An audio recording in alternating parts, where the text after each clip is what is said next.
e possa preparar o nosso espírito para receber a tua mensagem. É o que nós te pedimos e agradecemos em nome de Jesus. Amém, Senhor. Bom, eu não sei se alguém aqui tem um Palio prata. Tá lá fora com os 2 vídeos abertos. Eu tive um Palio, ele foi roubado, e da forma que tá lá, tá muito fácil. Então, se alguém tem um Palio prata da placa de contagem, só vê que é de contagem. Os 2 vídeos da frente tá aberto. Dá uma passadinha lá. É seu, achamos. Quem aqui veio aqui para se sentir bem? Eu vim. Irmã Naí. Quem veio aqui para sentir essa glória e se sentir bem é a glória de Deus. E nesse momento eu gostaria que você esquecesse de qualquer euforia, de qualquer dívida, problema, e se concentrasse. Ficasse aqui com os pés na terra, mas os olhos no céu. E que você possa cantar. Cante, mas cante com o seu coração, sentindo que um dia Jesus vai voltar. Amém?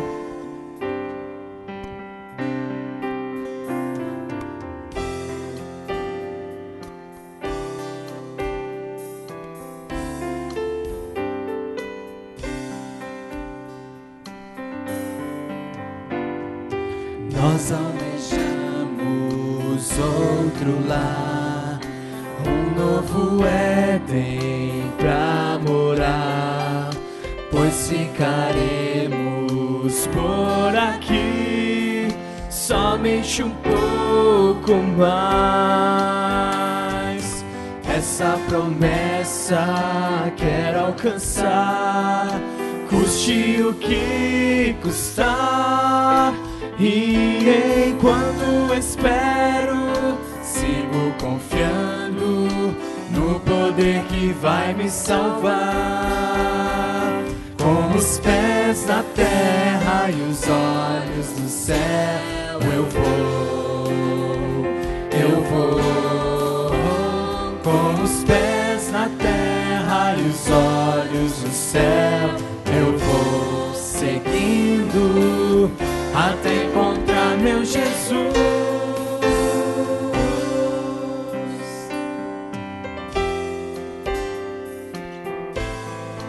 As meninas, surgirá.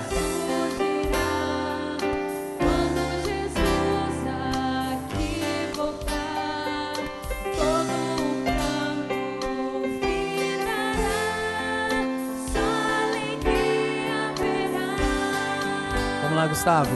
Não mais tristeza, não mais a dor, lá reinará o amor. Finalmente verei Todos e adorarei o meu Rei, meu Salvador. Com os pés na terra e os olhos no céu, eu vou. Com os pés na terra e os olhos no céu, eu vou seguindo até encontrar meu Jesus. Com os pés na terra e os olhos no céu, eu vou. Com os pés na terra e os olhos no céu, eu vou seguindo até encontrar meu Jesus.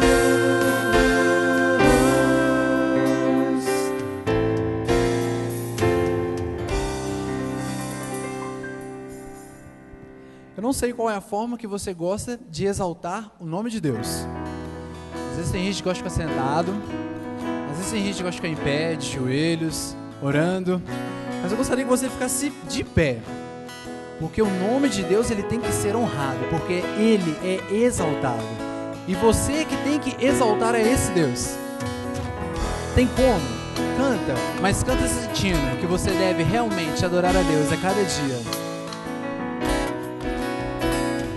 Ele exaltado, o Rei exaltado no céu. Eu o quê? Eu louvarei. Ele exaltado, pra sempre exaltar o seu nome. Louvarei.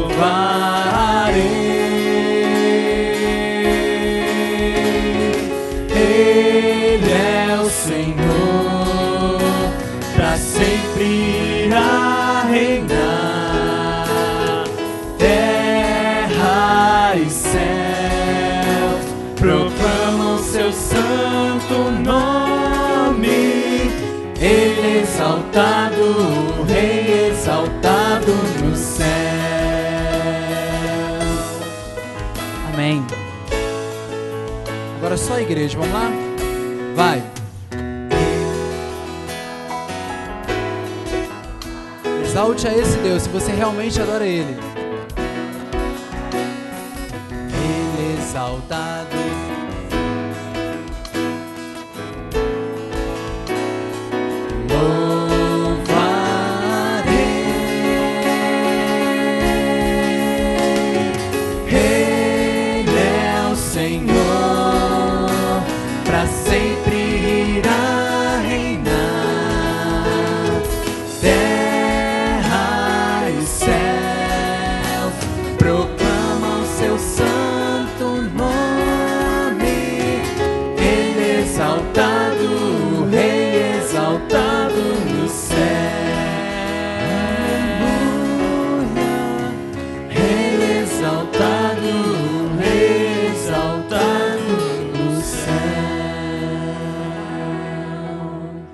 Amém.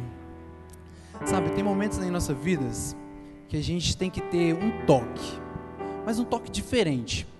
Um toque onde tem que ter transformação, renovação e confiança em Deus. Não basta você simplesmente ter esse toque. Você tem que acreditar que a pessoa que te toca, ela quer o seu bem, ela quer o seu melhor.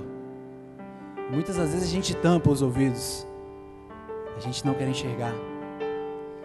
Mas sabe, o que Deus tem feito na sua vida que até agora você não enxergou Ele?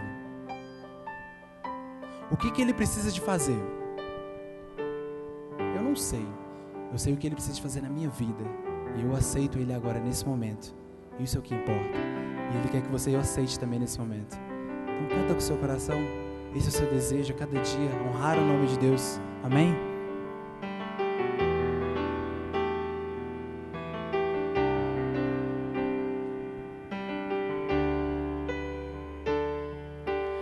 Este é meu desejo, Senhor, te honrar. Canta com seu coração. Com meu coração te adorar.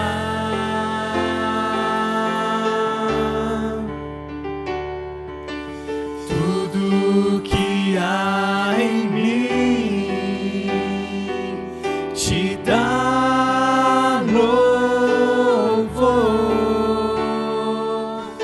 Só a ti adoro, meu Senhor.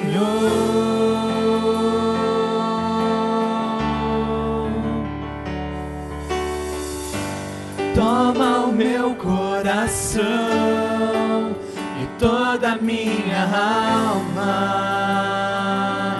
Eu vivo só pra ti, sempre que eu respirar, cada vez que eu acordar. Faz o teu querer em mim. Faz o teu querer em mim. A cada dia, Jesus, faz o teu querer nas nossas vidas.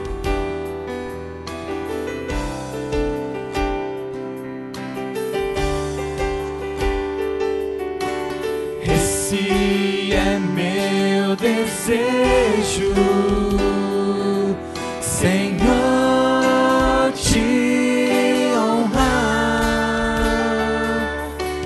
Oh, meu coração te adorar.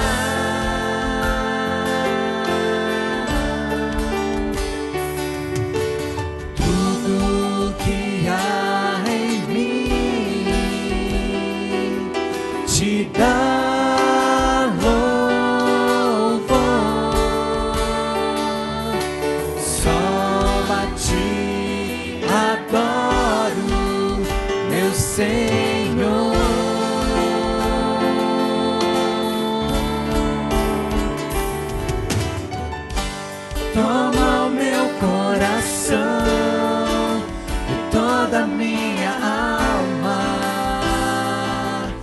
Eu vivo só pra ti, sempre que eu respirar, cada vez que eu acordar,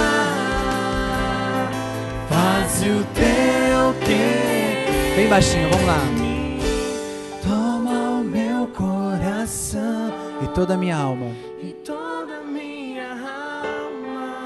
Eu Eu vivo só pra ti, sempre que eu respirar, cada vez que eu acordar,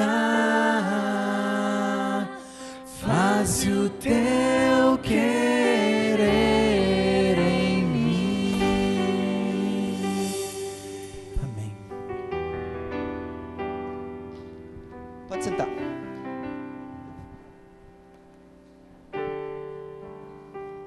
Hoje nós vemos uma sociedade de diversidade.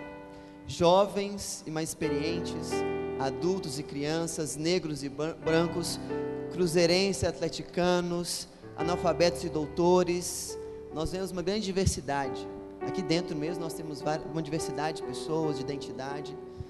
Mas haverá um dia em que a humanidade, que se divide em tantos quadros e tantos perfis e formatos, vai se dividir apenas em dois: salvos e não salvos. Onde o tamanho da sua conta bancária não vai importar, onde o seu conhecimento que você adquiriu durante a sua vida também não vai importar. E se hoje você não tem assim desejo de estar no grupo dos salvos, você vai desejar estar um dia. Amém? Amém. E eu fico pensando na igreja, né? Na manifestação do reino de Deus aqui dentro. Eu fico pensando em alguns sinais que evidenciam os salvos e os não salvos. E eu vou falar um pouco sobre finanças agora, como sempre tem feito no domingo. O não salvo, ele ganha aproximadamente 3 mil reais por mês. Ele olha para o salário dele e fala assim, ele olha para o salário, olha para ele mesmo e reflete sobre si mesmo e fala: 3 mil reais eu ganho, né? Dízimo 300. Isso é tanto dinheiro? 300 reais para a igreja, o dinheiro da igreja é tão mal administrado, os pastores são tão amadores, 300 reais é muito, não vou dar para a igreja 300 reais. Agora o salvo, aquele que é salvo, um dos sinais de salvação dele, ele ganha 3 mil reais também, ele olha para o salário, 3 mil reais, 300 reais, né? Agora ele não olha para si mesmo, mas olha para Deus e fala assim: Senhor, há tanta necessidade, a pregação do evangelho verdadeiro tem que ir a tantos lugares, 300 reais é tão pouco, Senhor. Senhor, me dê mais para que eu possa ofertar e dar mais a Deus. Essa é a diferença entre o salvo e o não salvo. Os valores são diferentes, o olhar sobre a vida é diferente. E hoje na minha vida eu quero ter características de uma pessoa que já vive o reino de Deus aqui na terra, que já vive a salvação, e a minha oração é que para você também viva. 100% dos valores arrecadados no culto de conexão é para evangelismo, para alcançar pessoas que ainda não conhecem Jesus. Você recebeu na entrada um envelope com os dizeres dízimo e oferta. Eu quero convidar você a adorar a Deus financeiramente também. Nós temos um gasofilaço aqui na frente, onde você coloca. Eu quero convidar você a trazer aquilo que você já separou, como todo domingo nós temos feito aqui. E você também recebeu aí um guia com um pedido de oração. Você com certeza tem algum pedido de agradecimento, você recebeu uma caneta à entrada. Comece a preencher já. Então nós vamos cantar aqui. E eu quero convidar a você a vir aqui trazer a Deus o seu dízimo e oferta e também o seu pedido de oração. Enquanto você vier, não vá, mas fique aqui que nós vamos orar juntos, enquanto nós cantamos essa oração.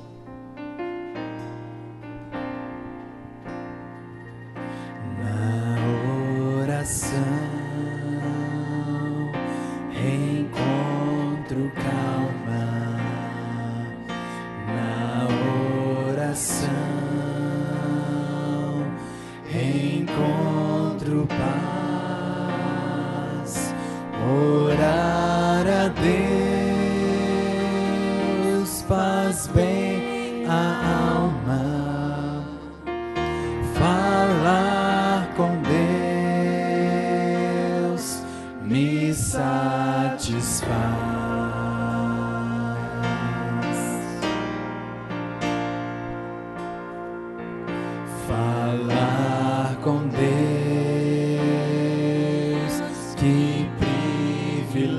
desejo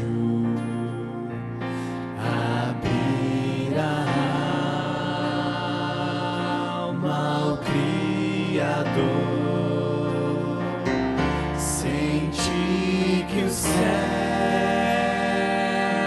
estão abertos e ouvir a voz do Salvador. Você pode ficar de pé e cantar ao Senhor, forte a Ele, grande. Grande é o nosso Deus, e as obras que Ele faz, o seu amor não tem limites, em seu perdão encontro paz. Desde a terça-feira, nós temos recebido notícias sobre o Cristiano, que é um jovem, um homem já casado, que já frequentou essa igreja por algum tempo e hoje está em Lavras, morando lá, trabalhando num colégio adventista, que haveria a possibilidade de haver até perda de um rim, né? Talvez morte. Então essa comunidade se pôs a orar, igrejas como essa e outros locais também se pôs a orar, e hoje já está falando em alta. Quando essa comunidade ora, Deus atende, ouve, se for da boa vontade dele. Nesse momento, nós vamos ajoelhar. Eu quero que você, vou te dar um momento de 20 segundos aí, 30 segundos, para você colocar as suas questões para Deus, e Deus vai ouvir. Vamos nos ajoelhar então.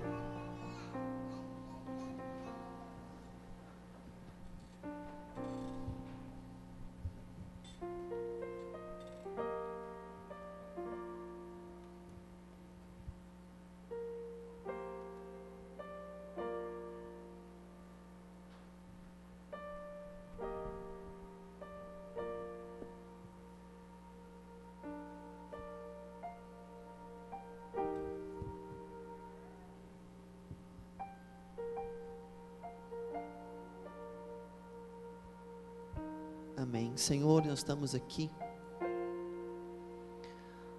ajoelhados, porque ajoelhar significa reverenciar e afirmar que o Senhor é o Deus soberano e que nós nos prostramos em atitude de humilhação e reverência a Ti, Pai, porque nós o amamos e tememos a Tua presença.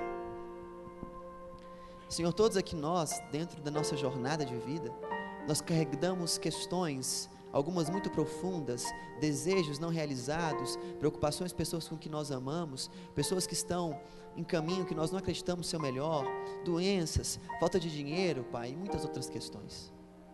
Agora, Senhor, nós colocamos esses nossos desejos, esses nossos pedidos a Ti em oração, porque nós cremos que o Teu nome é todo poderoso, que quando o Senhor age, Pai, maravilhas e milagres acontecem na vida de cada um aqui, Pai.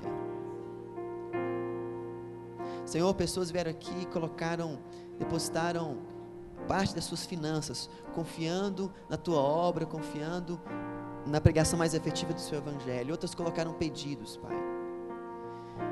Senhor, ouça a nossa prece e atenda de acordo com a Tua boa vontade, Pai. Porque quando vem a solução Tua, Pai, é uma solução definitiva e eterna. Sara os doentes, Pai. Por favor, Senhor. Coloque a Tua mão sobre aqueles que estão sentindo dor, porque é muito ruim sentir dor, Pai. Senhor, aqueles que estão desempregados ou infelizes no seu emprego, o Senhor é dono dessa cidade, o Senhor é dono das empresas, o Senhor é dono de tudo, Pai. Se mova em direção a este homem, a essa mulher, Pai. Agora, Senhor, especialmente por último, eu lhe peço pela nossa vida espiritual, Pai.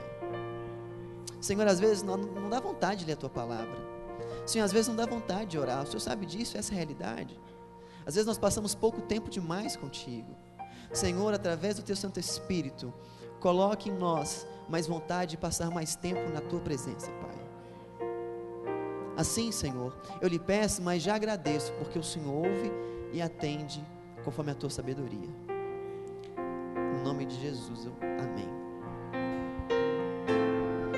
Grande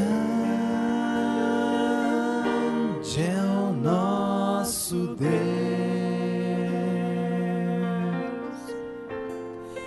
e as obras que Ele faz, o seu amor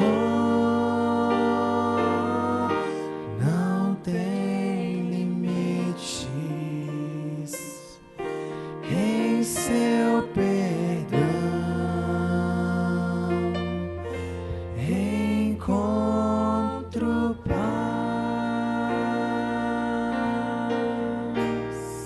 Amém, Senhor. Amém.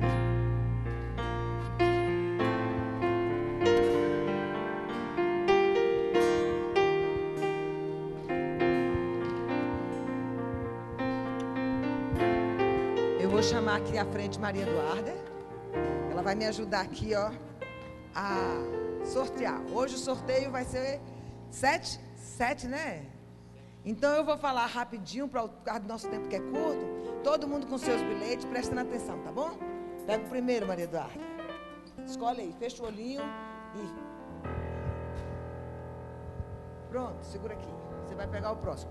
Olha, o número é 88195. Passa ali.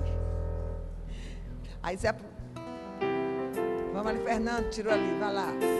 Já vou dizer o próximo, viu? Já vou dizer o próximo. 88, por incrível que pareça, é 194. Você vai mexer agora aqui, ó. 88194.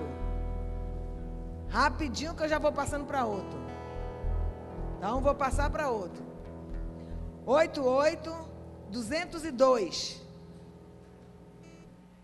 Toma aqui. Mexe assim, ó, vai, mexe aí para pegar o. Pronto, e aí? Pega. Vamos ver. 88174. Hoje eu não vou demorar porque tem muitos brindes. 88174. Vou passar para outro. Mexe aí rapidinho, Daniel. Manda aí, pega um aí. Muito bem, vamos lá. 88208. Oh, beleza. Ali. Mais um sorteio. Ah, vai o próximo. 88181. 88181. Que legal, ó. Já sorteou? Beleza, você está sendo eficiente. Parabéns. Pode sortear assim, ó. 88190. 88190.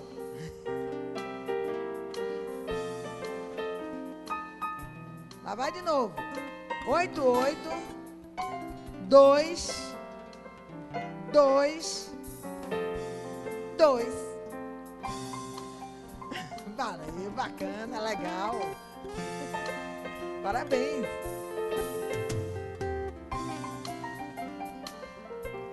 Tem quantos ainda aí? Só mais um, a última agora. 88223. Repetindo. 88223. Olha, Gil. Tá força. Valeu, obrigada. Você entrega isso aqui para Neymar? Não deu sorte para você hoje, mas outro dia dá, tá? Na próxima semana nós teremos mais sorteios. Espero que aquele que não recebeu possa ser sorteado.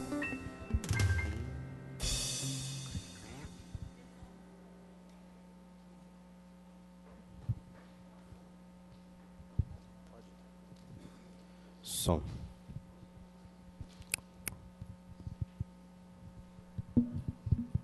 Ei.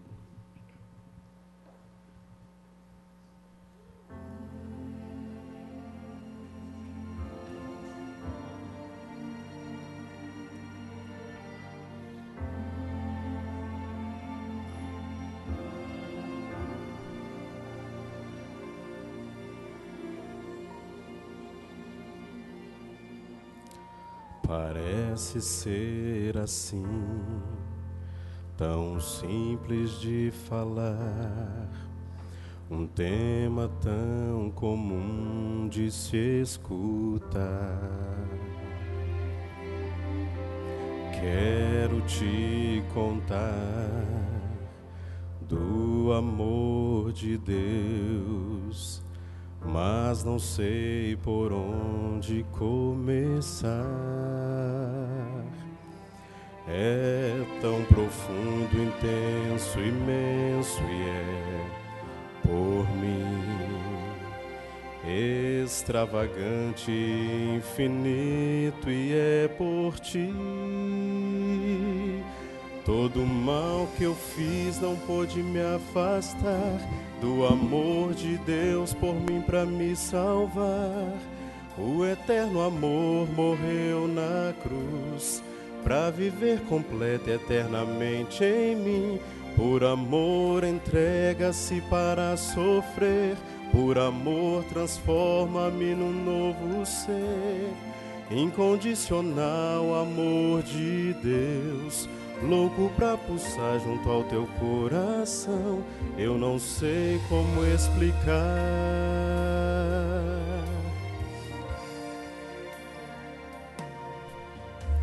Canções que já cantei, poemas que já li, e as tentativas que eu já fiz não vão compreender, não sabem descrever o amor que Ele é e tem por mim.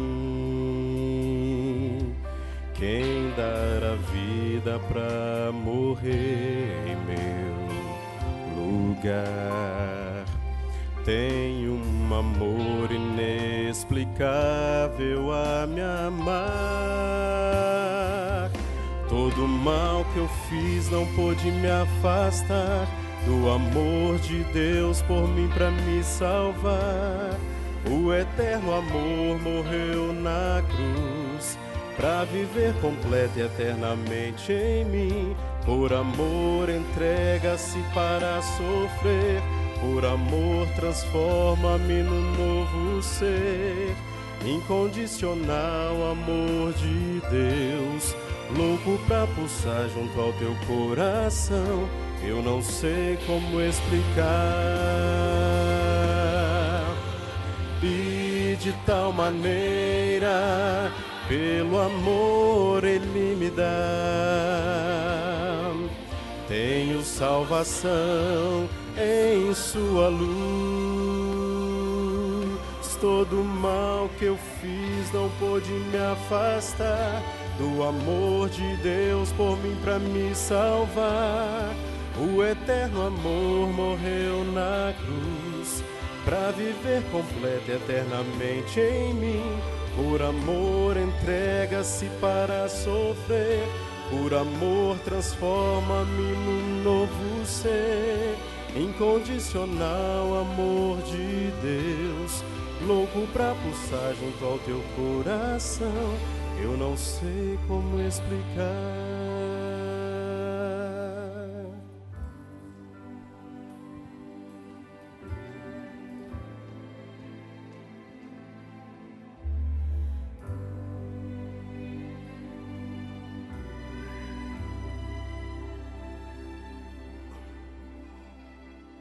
Que Deus seja louvado.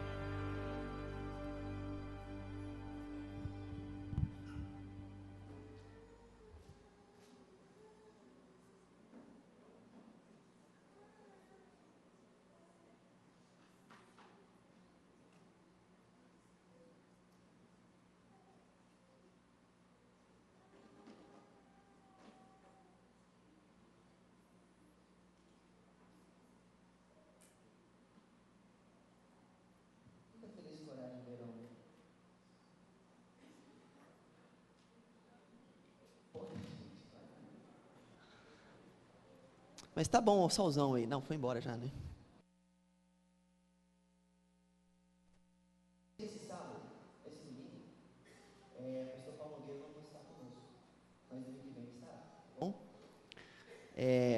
Acho que você fez o melhor investimento que você poderia ter feito, de tempo, é ter vindo na igreja hoje. No estudo do Apocalipse, para mim, esse é o melhor, porque demonstra realmente como Deus tem o controle do futuro da história. Nós vamos estudar sobre as 7 igrejas do Apocalipse. Você que é a primeira vez que você foi convidado por alguém, eu quero dizer que nós estamos muito felizes por você estar conosco. Muito felizes mesmo. Muito felizes com a sua presença. É uma honra recebê-lo aqui no nosso meio, tá bom? E o Vanderlei já entregou Bíblia para todo mundo, eu creio já. Mas se você não recebeu, levanta a sua mão que ele vai te entregar agora. Se você está sem Bíblia, tá bom? Ali tem um. Hoje nós vamos estudar Apocalipse capítulo 2 e 3. Então você já pode abrir nesses capítulos, nós não iremos sair desses capítulos. Apocalipse capítulo 2, verso 3. Apocalipse capítulo 2, Apocalipse capítulo 2 e capítulo 3.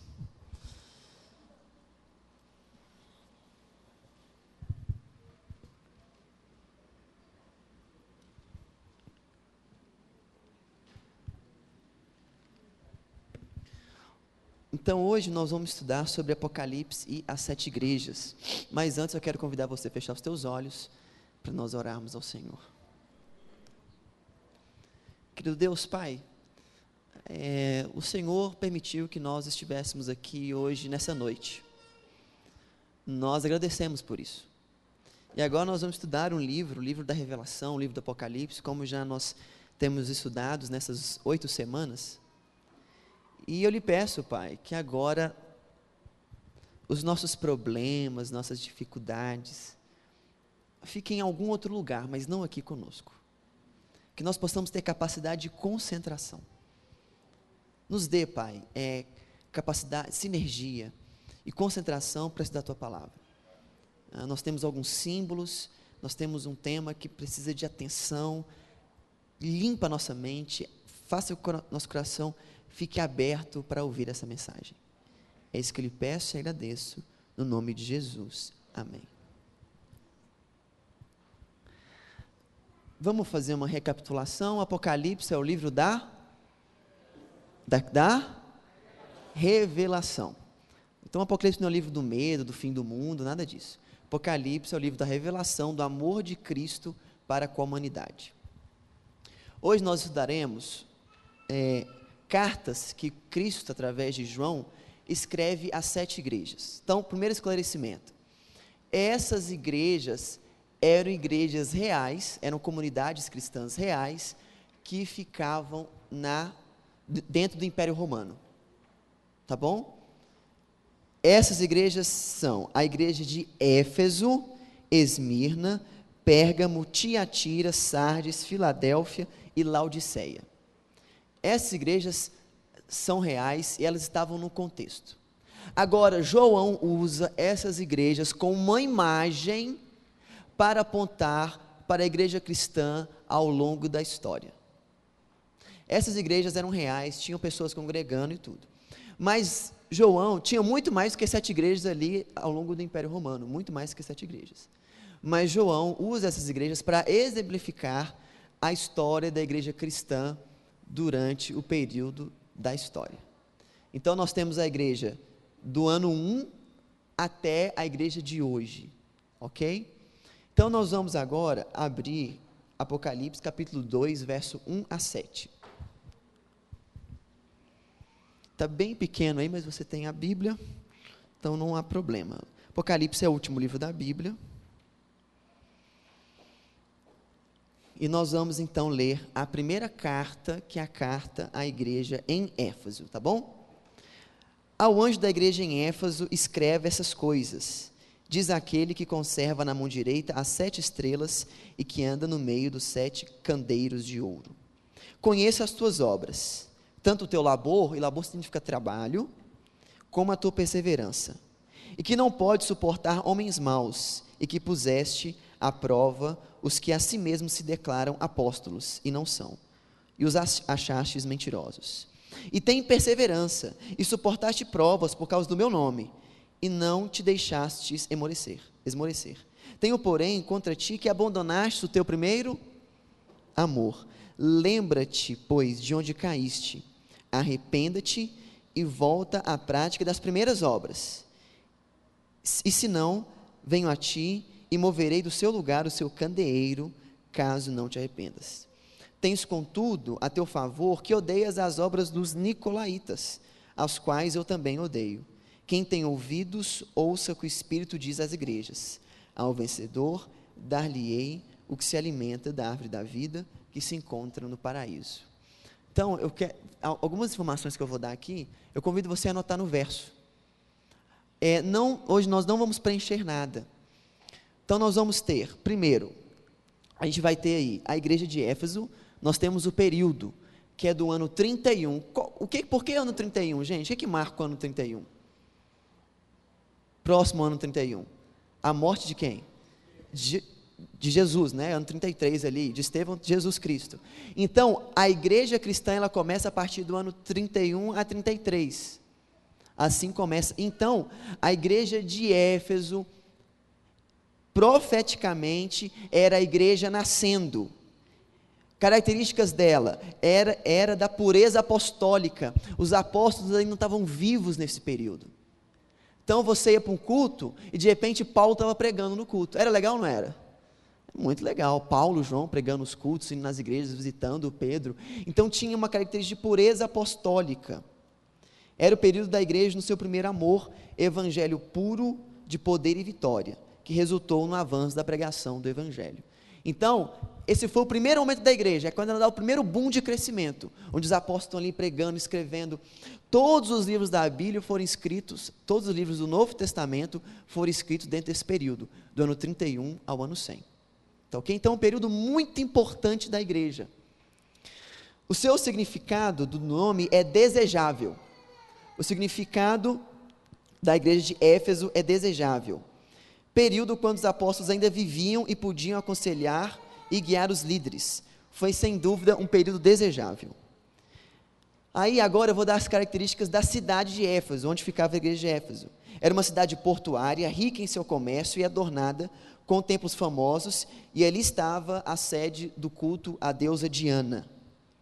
Elogio, qual foi o elogio? Ela foi elogiada pelo seu inquebrantável zelo, uma igreja missional. A igreja era missionária, não tinha membro assim que não era discipulador. Os membros todos envolviam na missão. Todos. Eles reuniam em casas, não tinham grandes templos como hoje. Era a igreja nas casas, nas pequenas comunidades. E todos eles tinham a marca de uma igreja missional. Ok? Seus membros eram muito leais às doutrinas e à palavra de Deus. Era a norma da fé. Agora ela recebeu uma reprovação. A despeito do zelo do trabalho todo, é em vão se não for inspirado pelo amor de Cristo, e eles haviam perdido o seu primeiro amor. Então, o conselho foi 3 palavras: lembrar, arrepender e praticar. E a promessa ao vencedor, dar-lhe-ei que se alimenta da árvore da vida que se encontra no paraíso de Deus. Então, qual que era a reprovação da igreja de Éfeso? Eles tinham perdido o quê? O primeiro amor. É mais ou menos quando a gente se batiza, logo no começo a gente fica ali no primeiro amor, fervendo, doido para fazer, para acontecer, mas depois vai passando, o primeiro amor vai passando. Então aquela era a demonstração da igreja de Éfeso, que acontece até o 1º século, depois de Cristo. Agora nós vamos para Apocalipse capítulo 2, verso 1 a 8, e é a carta à igreja de Esmirna, ok? Então diz o seguinte, verso 8: ao anjo da igreja em Esmirna escreve: essas coisas diz o primeiro e o último que esteve morto e tornou a viver, que é Cristo Jesus. Então, esse versículo aqui explica que quem está inspirando diretamente João é Cristo Jesus, que aquele estava morto e tornou a viver. Verso 9: conheço a tua tribulação, a tua pobreza, entre parênteses, mas tu és rico, e a blasfêmia dos que a si mesmos se declaram judeus e não são, sendo antes sinagoga de quem? Satanás.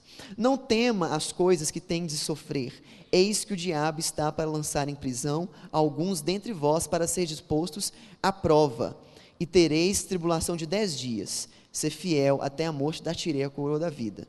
E repete: quem tem ouvido, ouça o que o Espírito diz às igrejas. o vencedor de nenhum modo sofrerá dano da segunda morte. O período da igreja de Esmirna é do ano 100 até o ano 313, como você tem aí. Era a igreja perseguida. Então aqui a gente tem a era da maior perseguição da igreja. Aqui a igreja cristã não tinha vida fácil. Eles não podiam, dentro desse período aí, se reunir publicamente. Então eles eram perseguidos pelo Império Romano. Foi uma era de perseguição e martírio, período marcado pela perseguição aos cristãos por parte da Roma pagã. O sangue dos mártires é como semente que produzia outros cristãos, e a igreja cresce mesmo diante das oposições e morte. Esse foi o período que a igreja mais cresceu. Esse foi o período que a igreja cristã mais cresceu.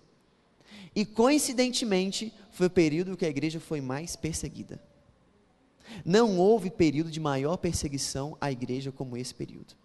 E aqui se diz o seguinte, que parecia que o sangue dos mártires que morriam, era como se fossem sementes.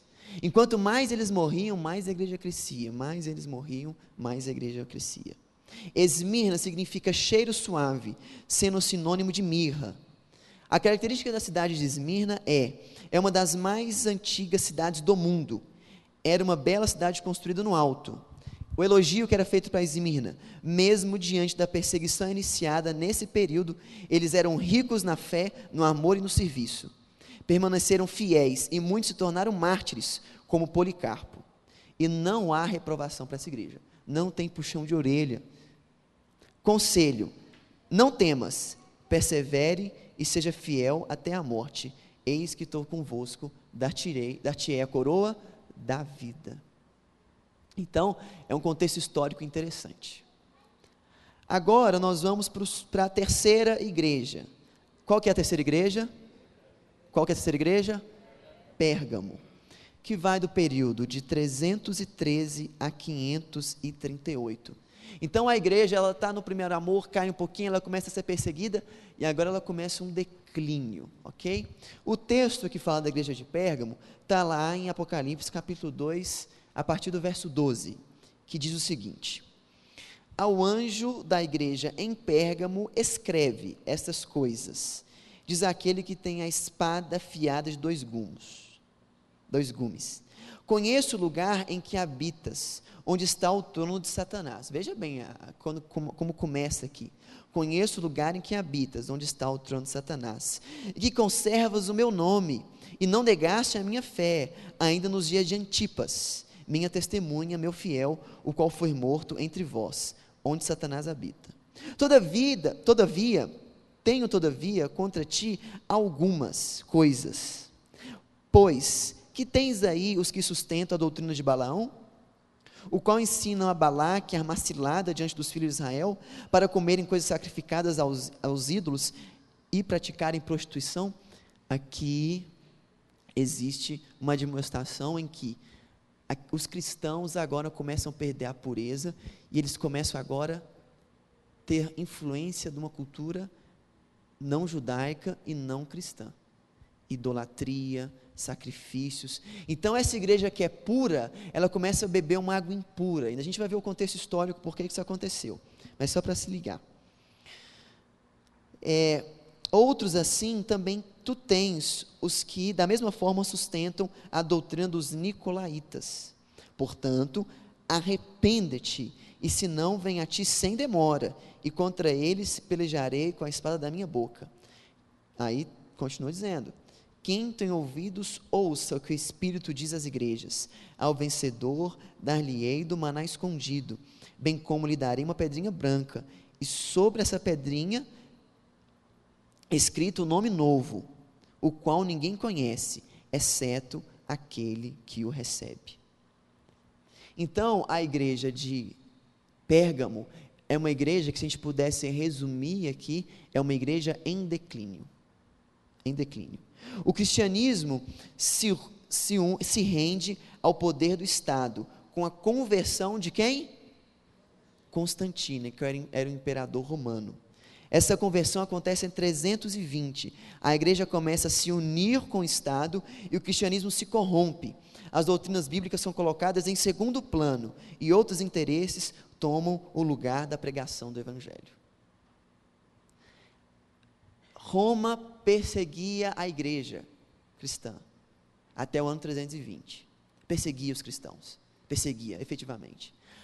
Mas, enquanto mais perseguia os cristãos, o que mais acontecia? Mais eles cresciam, mais eles aumentavam. Você tinha cristão funcionário público, tinha cristãos ricos, tinham cristãos políticos, cristãos importantes. A classe cristã, a igreja crescia. O que Constantino faz? Se você não pode ir contra eles, o que você faz? Junte-se a eles. Então você pode pesquisar no Google, isso é histórico, você pode, ninguém usa Barça mais, né? Mas se você tiver em casa uma Barça lá, você vai lá e pesquisa. Constantino, o imperador romano, ele se converte ao cristianismo em 320. E o que ele faz? Agora ele torna o cristianismo uma religião oficial. Igreja católica, apostólica, romana. A igreja agora ela representa o Estado. A igreja é o Estado. E religião e política, elas não podem o quê? Se misturar. Os interesses puros do evangelho fácil, do evangelho puro, ele não é mais o foco da igreja. O foco agora é um foco político. E você vê que aqui fala sobre o trono de Satanás. Satanás é o diretor. Ele começa a comandar a igreja cristã. Grande problema. Grande problema. E dentro desse contexto histórico, a igreja começa a mudar de característica. A igreja não é mais na casa. A igreja agora estão nos grandes templos construídos por Roma. Por quê? Agora Roma precisa mostrar poder. E o centro do poder é a igreja. Vamos construir os grandes templos. E você tem, passando os períodos, e a igreja agora, ela ostenta poder, riqueza e dinheiro. Ela se desvia do evangelho puro. Tá bom? Interessante isso aqui. Pérgamo significa altura ou elevação. A igreja busca o trono, a elevação. A característica da cidade de Pérgamo é a seguinte: a cidade ficava numa elevação, era uma cidade real e a capital da província da Ásia. Elogio, presta atenção no elogio aqui.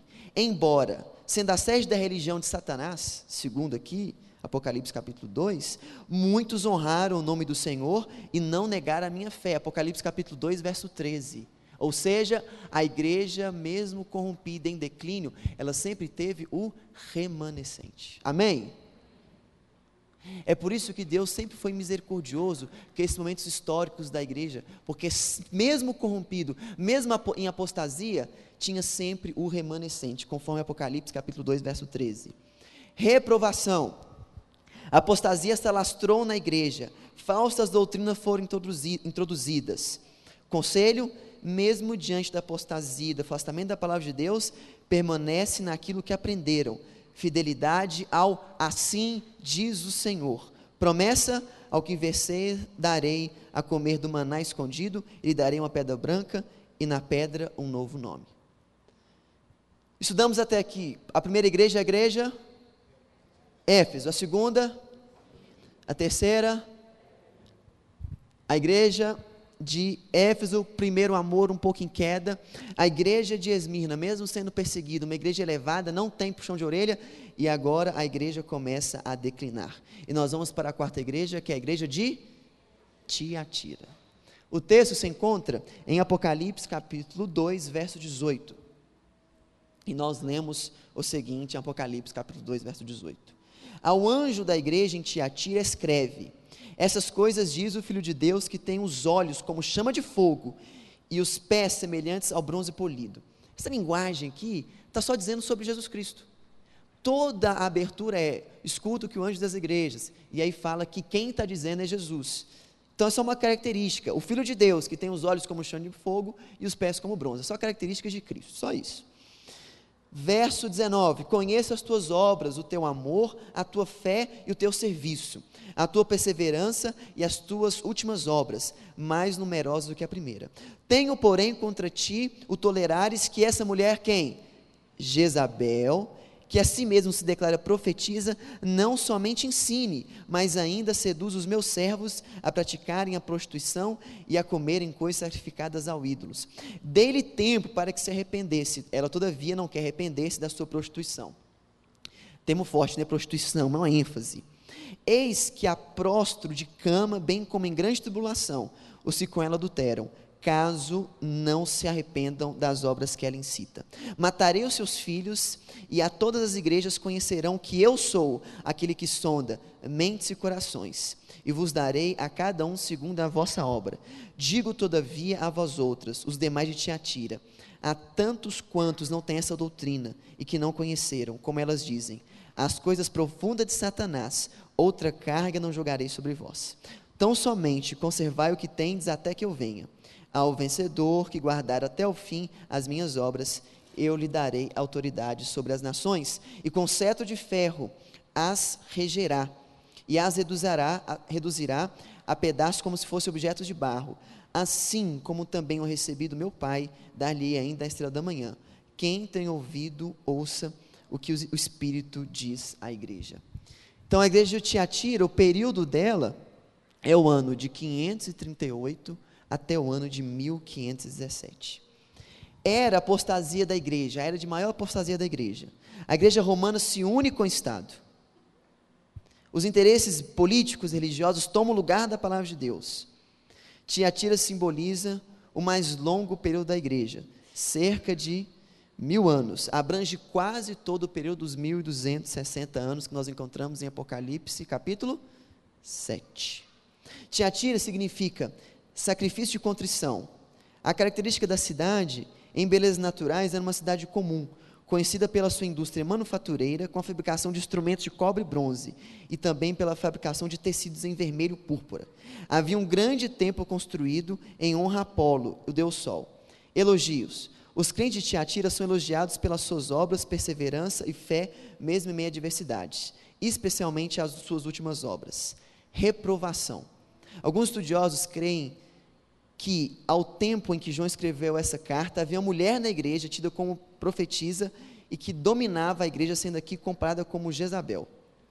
Como sabemos, Jezabel, que era uma princesa fenícia, que adorava Baal, tornou-se a esposa de Acabe, rei de Israel, que, influenciado por ela, introduziu em Israel o culto a Baal, levando a nação à idolatria. Práticas semelhantes a essa estavam introduzidas nesse período da igreja. Conselho: não deixem por levar por outras formas de culto e adoração. Tão somente conserve o que tendes até que eu venha. Então aqui a gente vê uma exatidão profética de quase 1000 anos, de onde a igreja sai daquele período de declínio e agora ela vai para a reforma da igreja, quando Martinho Lutero, que vai ser a nossa igreja em Sardes, que está lá em Apocalipse, capítulo 3, a partir do verso 1. Então nós já estamos no capítulo 3. Diz o seguinte, Apocalipse, capítulo 3, verso 1. Ao anjo da igreja em Sardes escreve: essas coisas diz aquele que tem os 7 Espíritos de Deus e as 7 estrelas. Conheço as tuas obras, que tens nomes, que vives e está morto. Sê vigilante e consolida o resto que estava para morrer, porque não tenho achado íntegras as tuas obras na presença do meu Deus. Lembra-te, pois, do que tens recebido e ouvido, guarda-o e arrepende-te. Porquanto, se não vigiares, virei como ladrão, e não conhecerás de algum modo em que hora virei contra ti.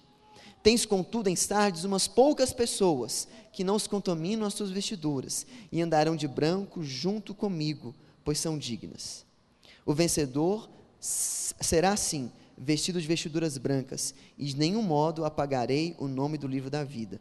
Pelo contrário, confessarei o seu nome diante de meu Pai e diante de seus anjos. Quem tem ouvido, ouça o que o Espírito diz às igrejas. Então, a igreja é uma igreja agora reformada, através da influência da obra de Martinho Lutero. Então, a igreja ela sempre teve um remanescente, Mesmo com toda a apostasia da igreja apostólica romana, sempre tiveram pessoas inquietas ali, pensando, não, essa igreja não está no caminho certo, essa igreja está no caminho certo. Se você estuda a reforma da igreja no século XV, você vê que Martinho Lutero não é o primeiro a se levantar contra a igreja e propor uma reforma. Inclusive Martinho Lutero, o desejo dele não era romper com a igreja católica. O desejo de Martinho era reformar a igreja, era quebrar algumas paredes, indulgências, práticas pagãs, idolatria, adoração a ídolos. Mas a igreja, ela não aceita a reforma de Martinho Lutero, então ela rompe e você tem então o protestantismo. A igreja cristã, que era única, que era a igreja apostólica católica romana, agora ela passa também a acontecer a igreja protestante, incentivado por Martinho Lutero. E agora a igreja, ela passa por um período de reavivamento, que é a igreja de Filadélfia. Vamos lá, vamos avançar. A igreja de Filadélfia, Apocalipse capítulo 3, versos 7 a 13. Igreja em Filadélfia. Diz o seguinte: ao anjo da igreja em Filadélfia escreve: essas coisas diz o santo, o verdadeiro, aquele que tem a chave de Davi, que abre e ninguém fechará, e que fecha e ninguém abrirá. Conheço as tuas obras. Eis que tenho posto diante de ti uma porta aberta, ao qual ninguém pode fechar, que tem pouca força, entretanto, guardaste a minha palavra e não negaste meu nome. Então esse remanescente, ele cresce, ele sobe. Eis, farei que alguns dos que estão na sinagoga de Satanás, desse que a si mesmos se declaram judeus e não são, mas mentem, eis que os farei vir e prostrar-se aos teus pés e conhecer que eu te amei. Porque guardaste a palavra da minha perseverança, também eu guardarei da hora da provação que há de vir sobre o mundo inteiro, para experimentar os que habitam sobre a terra. Venho sem demora, conserva o que tens, para que ninguém tome a tua coroa. Ao vencedor farei a coluna no santuário do meu Deus, e daí jamais sairá. Gravarei também sobre ele o nome do meu Deus, o nome da cidade do meu Deus, a nova Jerusalém, que desce do céu, vindo da parte do meu Deus e do meu novo nome. Quem tem ouvidos, ouça o que o Espírito diz à igreja. Então, a igreja de Filadélfia é a igreja reavivada, é a era do reavivamento. Foi a primeira fase da proclamação do advento de Cristo. Surge grandes interesses pelas profecias bíblicas, em especial aquelas que se referem ao tempo do fim e à volta de Jesus. É nesse período aí que você tem igrejas como os Testemunhos de Jeová, a Igreja dos Mórmons. Na América do Norte acontece um grande reavivamento espiritual. E agora as pessoas começam a buscar nas profecias, especialmente no livro de Daniel e Apocalipse, um sentido maior para a explicação histórica e para a igreja. É um período de grande reavivamento. Então, o espiritismo, o mormonismo, o jeovismo, o adventismo e outras religiões surgem nesse período na América do Norte. Uma busca, um reavivamento. E esse período vai até 1844. Então, o que diz daí? A era do reavivamento foi a fase da primeira proclamação do advento de Cristo. Surge grandes interesses pelas profecias bíblicas, em especial aquelas que se referem ao tempo do fim e à volta de Jesus. São retomadas também as verdades bíblicas pregadas pela igreja primitiva. Nomes como de Guilherme Miller se destacam nesse período. A data de 1798 marca o declínio do papado, quando o Papa é preso por um general francês. Grandes acontecimentos preditos por Jesus em Mateus 24 têm lugar nesse período. E aí, é nesse período que nós começamos então a viver o tempo do fim. Então, o período histórico que nós temos hoje é o tempo do fim, e até 1844 nós temos uma igreja reavivada. Bom, o significado do nome de Filadélfia é amor fraternal. A cidade de Filadélfia era localizada no belo vale de Ermo, que fica rica em belezas naturais. Era o centro da civilização grego-asiática, espalhando a língua e os costumes na região. Diferente de Sardes, há muitos elogios a essa igreja. Guardaste a minha palavra, não negaste o meu nome. É um retorno à palavra de Deus. Então você teve uma igreja que muito tempo ficou diante das tradições humanas. Você tinha homens que soltavam bulas e decretos e normas que não se alinhavam com a palavra de Deus, mas era observado pelas pessoas. Então, na Igreja Avivada você tem uma busca, um retorno pela palavra de Deus. Cristo, ele não apresenta nenhuma reprovação à Igreja de Filadélfia, nenhuma reprovação. Conselho: duas grandes revoluções políticas ocorridas no mundo, uma na América em 1776 e outra na França em 1789, afetaram tremendamente o pensamento do mundo, que subitamente começou a abrir o Evangelho. Então o Evangelho também cresceu nessa época. Agora o Evangelho podia ser pregado mais livremente, e Deus diz: diante de ti tenho posto uma porta aberta, o qual ninguém pode fechar. Aproveite essa oportunidade para pregar e testemunhar. Então se abre, é um período que se abre para a pregação da palavra de Deus. Deus abre, e aí a igreja também passa por um processo de reavivamento. A promessa: ao vencedor faloei coluna do santuário do meu Deus, e darei uma nova Jerusalém. Então, nós temos essas aí 6 igrejas, e agora nós vamos para a última igreja, que é a igreja cristã do tempo de agora, do tempo de hoje. Qual que é a última igreja? A igreja de Laodiceia. Então, vamos lá ler Apocalipse capítulo 3, verso 14. 3, 14. E aí eu vou passar um tempo um pouquinho maior falando sobre Laodiceia, que é a igreja de hoje. Verso 14. Ao anjo da igreja de Laodiceia escreve: estas coisas diz o Amém, a testemunha fiel e verdadeira, o princípio da criação de Deus. Verso 15. Conheço as tuas obras, que nem és frio e nem quente. Quem dera fosses frio ou quente. Assim, porque és morno, e nem é quente nem frio, estou ao ponto de fazer o quê? Vomitar-te da minha boca. Verso 17, preste bem atenção nesse verso 17, preste bem atenção. Pois dizes: estou rico e abastado, e não preciso de coisa alguma, e nem sabes que tu és infeliz, sim, miserável, pobre, cego e nu. Aconselho-te de que de mim compres ouro refinado pelo fogo, para enriqueceres, vestiduras brancas para te vestires, a fim de que não haja manifesta vergonha da tua nudez, e colírios para ungires os olhos, a fim de que vejas. Eu repreendo e disciplino a quantos amo, sê pois zeloso e arrepende-te. Verso 20, esse verso 20 é muito conhecido. Vamos comigo? Eis que estou à porta e bato. Se alguém ouvir a minha voz, abrir a porta, entrarei em sua casa e cearei ele comigo. Ao vencedor, dar-lhe-ei a sentar comigo no meu trono, assim também como eu venci e me sentei com meu Pai no seu trono. Quem tem ouvidos, ouça o que o Espírito diz à igreja. Por que no começo eu disse que essa é um dos mais belos estudos proféticos que nós temos? Porque o Apocalipse foi escrito até o ano 100, ok? Ninguém, a não ser Deus, podia prever o que realmente ia acontecer com a igreja.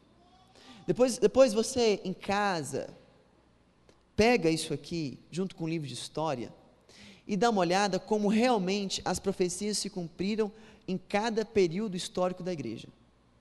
A conversão de Constantino, e os avanço, até chegar a hora do reavivamento, e aí nós temos a igreja de Laodiceia, que é a igreja que vai do período de 1844 até os dias de hoje. Nós somos a igreja de Laodiceia. Então você está vivendo hoje um período histórico. E é um período histórico que é o último período, amém? Não tem a 8ª igreja. Não tem a 8ª carta para a igreja. Parou aqui. Então, é nessa geração, gente, amém? Então, isso é bênção, né? Essas são as good news, as boas notícias. Agora nós temos alguns probleminhas que nós temos que corrigir, que a igreja de Laodiceia tem que mudar. Vamos lá? Então, Igreja de Laodiceia é uma igreja militante e triunfante. Era presente até o tempo da graça. Então, essa igreja ela acontece até o tempo da graça. A última mensagem de Cristo às igrejas, o último período da história da igreja em Jesus, como o nosso sumo sacerdote está no lugar santíssimo do santuário celestial, fazendo a sua obra de intercessão e ao mesmo tempo de juízo. É a segunda fase da proclamação do advento de Cristo. Com Filadélfia, criou-se o despertar do advento. Agora, com Laodiceia, é a fase final da história que culminará com o advento de Cristo. O significado de Laodiceia é julgamento do povo, característica da cidade. É muito difícil, se você pega para estudar, dizer assim com exatidão sobre a igreja de Laodiceia, porque a gente não tem extremos. Dificilmente qualquer aspecto marcadamente forte. Era uma cidade comercial de muita riqueza, com grandes mercados e fábricas. Era morada dos maiores banqueiros da época, sempre flexível e capaz de acomodar e adaptar a necessidade e desejo dos outros. Havia muita produção de lãs, importante faculdade de medicina, onde se produzia um colírio medicinal especial. Na igreja de Laodiceia, você tem a cultura dos banhos termais fortes e minerais que atraíam vários visitantes da Europa e da Ásia. Era uma cidade muito autossuficiente e autossustentável. Elogio, nada havia que elogiar em Laodiceia, pois esta igreja havia absorvido o orgulhoso espírito do mundo ao seu redor, e seu povo estava em perigo espiritual. Isto exigia repreensão da parte do Senhor. Eu quero voltar no versículo 17. Vamos ler de novo o verso 17 aqui, da demonstração.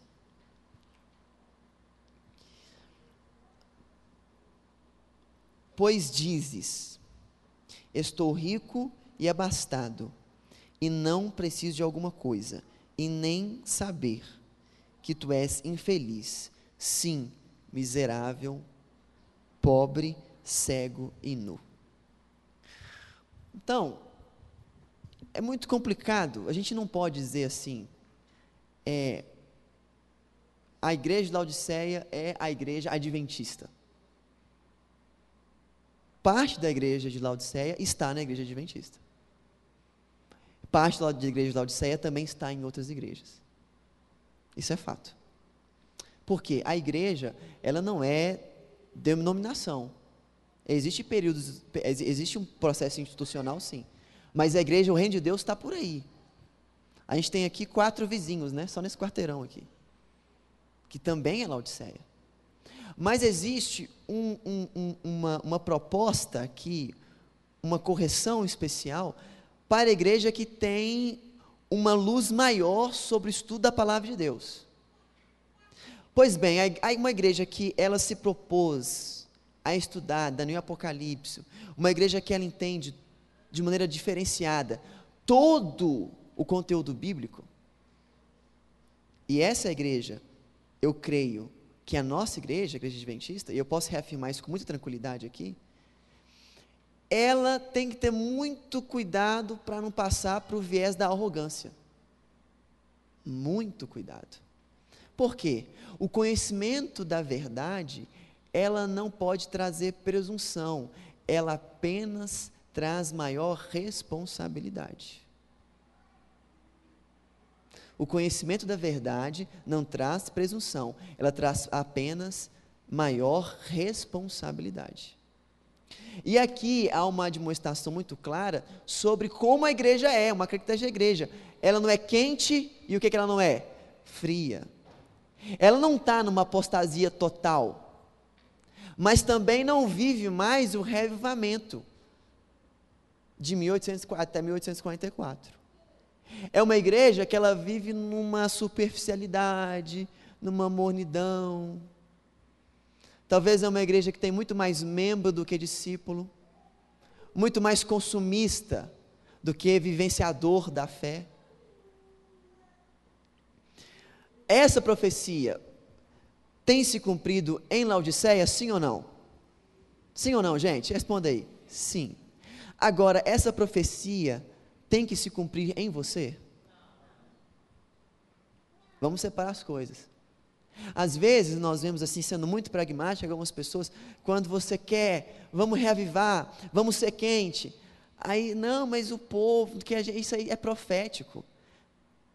Nós não vamos ser quente não, porque isso é profético. Que essa profecia se cumpre no outro, mas essa profecia não pode se cumprir na minha vida. Por quê? Porque sempre na história da igreja cristã, Deus teve o seu povo remanescente. E eu creio que dentro dessa diversidade religiosa, e até mesmo dentro da igreja de Laodiceia, da igreja adventista, há um povo remanescente aqui dentro. Marcelinho, e ser remanescente é uma questão de escolha. Ser remanescente não é ter só o conhecimento teórico da verdade. Eu conheço a verdade, eu sei que o sábado é o dia do Senhor, porque a igreja da Laodiceia, ela tem as marcas da palavra de Deus, ela segue a palavra de Deus, ela se volta para a palavra de Deus. Aqui não é a palavra do pastor, mas a palavra do Senhor. Então, ser remanescente é uma questão de escolha. Então, o apelo que eu fui orientado pelo pastor Paulo Nogueira, e a gente conversando antes, primeira coisa, não existe uma 8ª carta. Essa é a última carta. Nós estamos vivendo o fim do tempo, do fim dessa história. Quando se cumpre aqui esse período, Jesus volta de maneira gloriosa no céu. Quem diz amém está no Espírito, é remanescente. Porque Deus já desperta agora. O Espírito se move aqui nesse lugar. Então, se nós estamos no tempo do fim, a nossa atitude, ela hoje, de vida, ela é diferente. Porque depois nós vamos estudar um pouco mais aqui, por isso que você não pode perder o próximo estudo, que essa igreja também vai ser perseguida, que pessoas que você ama, que você confia, cairão, e você vai falar, meu Deus, mas será que eu estou na verdade mesmo? Se fulano caiu, como é que vai ser? E aí, o remanescente vai se levantar, se despertar e brilhar e subir com Jesus para o céu. Agora, infelizmente, o remanescente, a tradução melhor para quando aparece Apocalipse, não é remanescente. A melhor tradução é resto. É uma tradução mais direta. Talvez aqui o padre Ferreira de Almeida, quando a tradução dele, ele quis ser polido, né? Remanescente, uma palavra, mas é resto. O resto é uma pequena parte. O resto ninguém quer, né? Ninguém quer o resto. Mas o resto, ele é especial, ele é único, e ele tem a marca do Deus vivo sobre ele. Então, leve para sua casa o estudo, dê, uma olhada. É importante a gente ter um conhecimento intelectual da fé, mas eu quero dizer ao seu coração que Deus, ele vai ter o remanescente dele. E é uma questão de escolha você estar entre esse remanescente ou não. Porque eu sei que muito em breve Jesus vai voltar e você escolhe em que grupo você vai estar, salvos ou não salvos. Quero convidar você a ficar de pé nesse momento. Nós vamos orar. Aqui fala que a igreja, ela vai ter que ser refinada como ouro. Ela vai ser refinada como ouro. Às vezes nós vamos ter provações, dificuldades, mas isso vai estar só nos refinando e nos preparando para morar para sempre com Jesus. Então o remanescente, ele se levanta, e se levanta quando? Ele se levanta hoje. Quando você se levanta diante de Deus para mudar a sua vida, alterar o seu modo de viver e começar a pregar esse evangelho maravilhoso para Jesus voltar. E se Deus te enriquecer, é para você pegar o seu dinheiro e investir na obra de Deus. E se Deus te tornar mais inteligente, é para você pegar essa inteligência sua e viver na obra de Deus e colocar, porque Jesus está voltando, o remanescente vai brilhar. E eu quero muito estar nesse remanescente. Eu quero convidar você a fechar os seus olhos e nós vamos orar ao Senhor. Pai, é muito bom saber que o Senhor tem um controle da história deste mundo, Pai. que há muito tempo atrás o Senhor já disse ali através das profecias o que ia acontecendo em cada igreja, em cada período da história, Pai. Senhor, e agora nós estamos aqui, nós somos a última carta, a última igreja, Pai. Nos desperta para essa verdade, Pai. A verdade de ser Laodiceia, a verdade de ser o povo de Deus, a verdade de ser o remanescente, Pai. Senhor, muda a nossa vida, faça com que a gente viva isso, que a gente retorne ao primeiro amor, que a gente retorne à Tua palavra e passe a ver uma dimensão espiritual jamais vista, Senhor. Imbuídos, possuídos pelo Espírito de Deus, pregar o Evangelho da verdade, pregar a mensagem angélica, pregar que Cristo está voltando e que é necessário arrependimento, Pai. Senhor, abençoa a vida de cada uma dessas pessoas que vieram aqui. Senhor, eu lhe peço agora um pedido especial pela mãe da Cris, que tem uma suspeita de edema. Coloque a mão sobre ela, Pai, e que ela seja curada no nome de Jesus, para que ela possa vir aqui à frente dessa igreja e testemunhar do seu poder. Senhor, obrigado pela oportunidade de conhecer a Tua verdade. Muito obrigado, Pai. E que a gente possa não só dizer que vivemos, mas vivemos efetivamente. É isso que eu lhe peço no Teu nome, no nome de Jesus. Amém.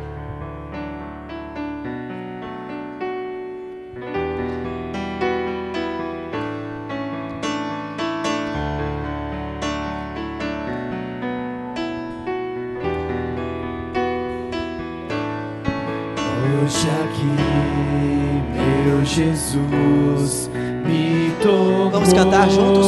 Em seus braços e senti o calor do Espírito Santo. Vou em paz, pois o meu Deus ao meu lado vai ficar. E em breve sua face eu verei lá no céu. Hoje aqui, meu Jesus me tomou em seus braços e senti o calor do Espírito Santo. Vou em paz, pois o meu Deus ao meu lado vai ficar. E em breve sua face eu verei lá no céu. Nos encontramos quarta-feira às 19 horas, culto de oração, e no culto Conexão que vem com a presença do pastor Paulo Nogueira. Que Deus abençoe a cada um de nós durante essa semana. Amém.